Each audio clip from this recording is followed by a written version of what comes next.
kita dapati setelah kita membaca buku-buku dari mazhab Syafi'iyah, ternyata para ulama Syafi'iyah mengingkari masalah tahlilan. Lafal-lafal mereka bermacam-macam. Ada lafal mengatakan muhdats, sesuatu yang baru. Ada lafal yang mengatakan bid'atun munkarah, bid'ah yang apa? Mungkar, ya. Dan ini seperti tadi penekanan dari Anadul Talibin bahwasanya orang yang melarang akan diberi apa?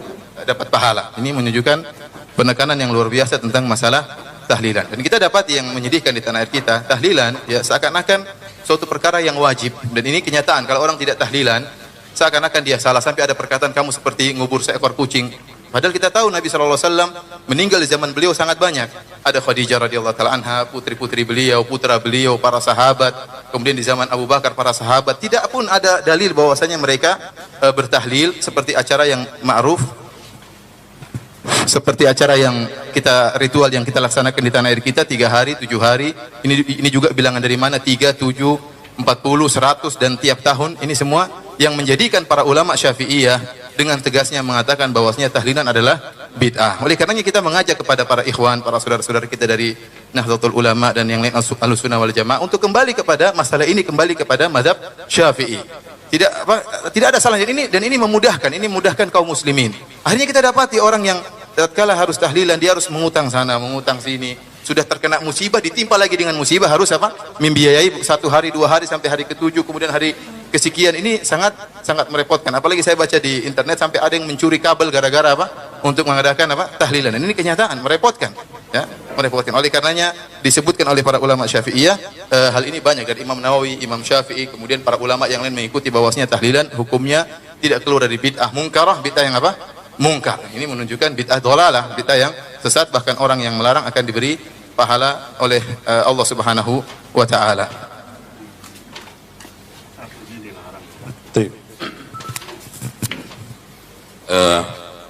Saya kira kalau tahlilan itu gini kan, kalau Ustadz Romli masih ingat di pondok dulu kan pesannya Kiai.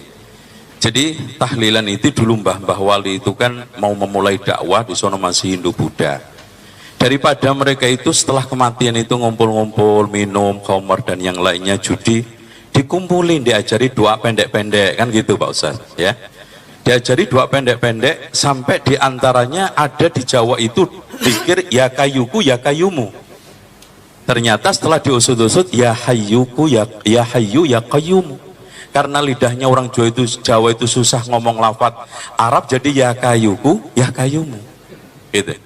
Nah, kalau kita melihat sedikit saja pernyataan ini apa namanya Syekh Dimyati ya, yang lebih apa namanya mengenal lagi bahwa di sini ittikhadut ta'am fil yaumil awal wa thalith wa ba'dal usbu wa naqlil ta'am ila al-qabr fil mawasim ila ini liman syafal yuraj ila Allah wa ta'ala fal yuraj wallahu ta'ala a'lam, katabu khadimus syariah wal manhaj ya. Intinya di sini beliau mengatakan bahwa wa yukrah ittikhadut ta'am fil yaumil awal wa thalith wa ba'dal usbu wa naqli ta'am ila al-qabr fil mawasim ila akhirih. Dengan demikian jelas, dan kalimat makruh di dalam pernyataan ulama, terutama hal-hal yang seperti ini itu nggak ada makruh dalam istilah at'imah. Makruh mendekati apa namanya ibahah, tapi makruh yang mendekati haram. Itu seperti Imam Syafi'i mengeluarkan satu pernyataan wa yukrah ya bina'ul qabr, maksudnya haram. Gitu Ustaz. Wallahu a'lam. Terima kasih, silakan. Terima kasih. Terima kasih. Yang pertama masalah tahlilan. Ini yang dimaksud tahlilan itu makanannya, bukan bacaannya, bukan ihdaus thawabnya kan ya. Kan yang 7 hari itu yang dibicarakan di dalam kitab-kitab fikih itu memang hukumnya makruh. Makruhnya itu mengapa? Karena yang sunnah itu adalah tetangga memberikan makan kepada keluarga duka cita. Berdasarkan hadis isna'u li ali Ja'far ta'aman fa innahu qad atahum ma syaghalahum. Buatkan makanan untuk keluarga Ja'far karena mereka sedang berduka cita. Jadi yang sunnah tetangga memberikan makan untuk keluarga duka cita. Karenanya kalau dibalik keluarga duka cita membuat makan untuk tetangga, maka hukumnya makruh karena mukhalafah lis sunnah. Karenanya kata para ulama, Ini alasannya karena memberatkan. Dalam teori usul fikih, al-hukmu yaduru ma'a illatihi wujudan wa adamah. Hukum itu akan selalu berputar bersama illatnya. Ketika illat itu ada, maka hukum ada. Ketika tidak ada, maka tidak ada. Karenanya kata para ulama, ketika hidangan makanan yang diberikan kepada jamaah itu murni dari keluarga duka cita, maka hukumnya makruh. Tapi kalau makanan itu bukan dari keluarga duka cita, dari tetangga, orang lain, maka tidak makruh. Karena sudah tidak memberatkan.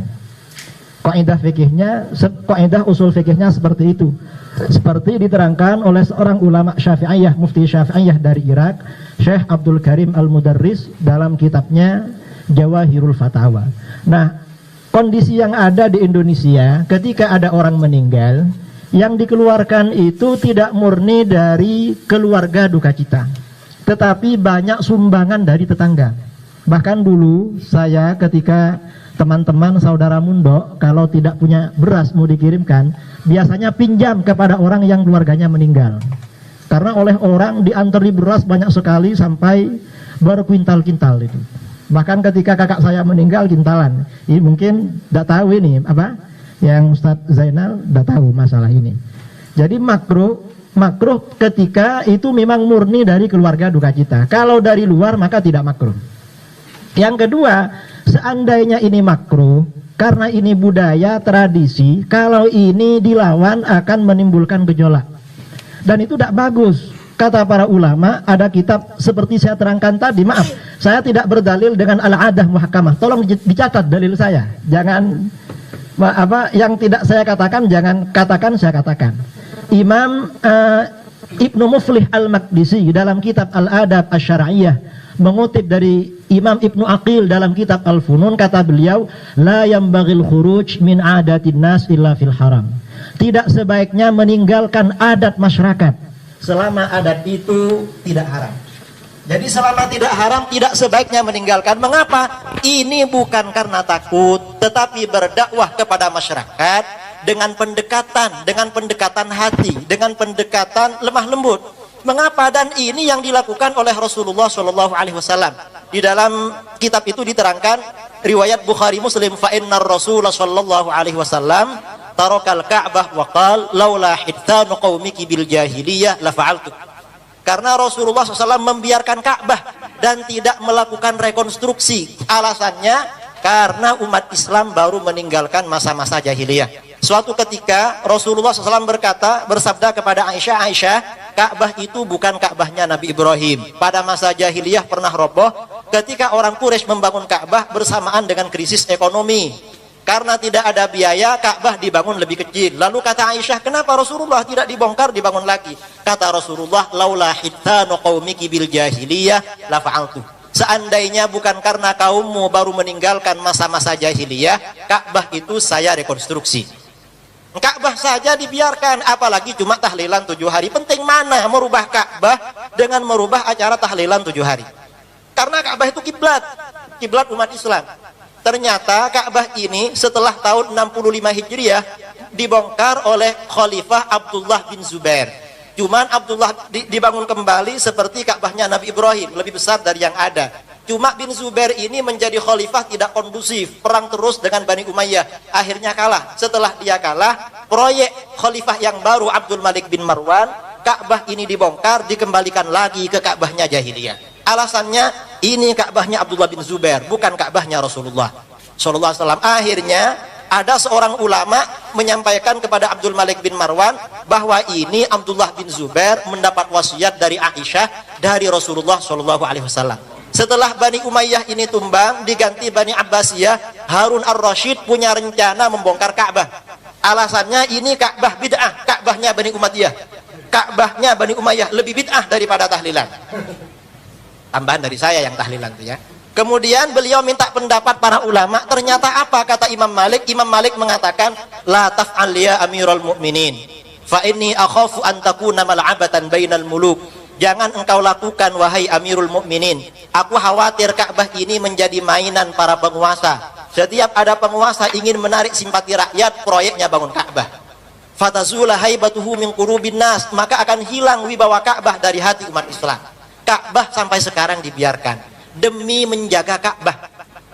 Tradisi 7 hari itu dibiarkan yang pertama karena makruh, yang kedua karena sudah adat istiadat, yang ketiga masyarakat banyak memberikan sumbangan yang dapat meminimalisir bahkan menghilangkan hukum makruhnya.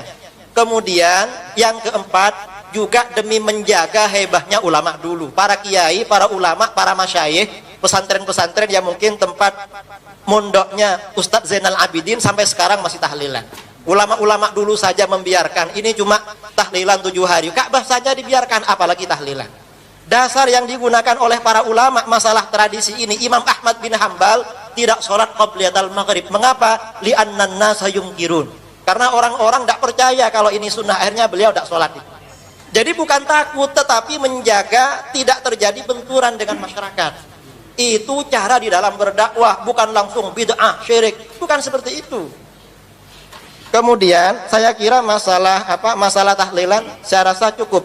Yang ada di kitab I'anatul Talibin itu pelajaran saya memang di pesantren.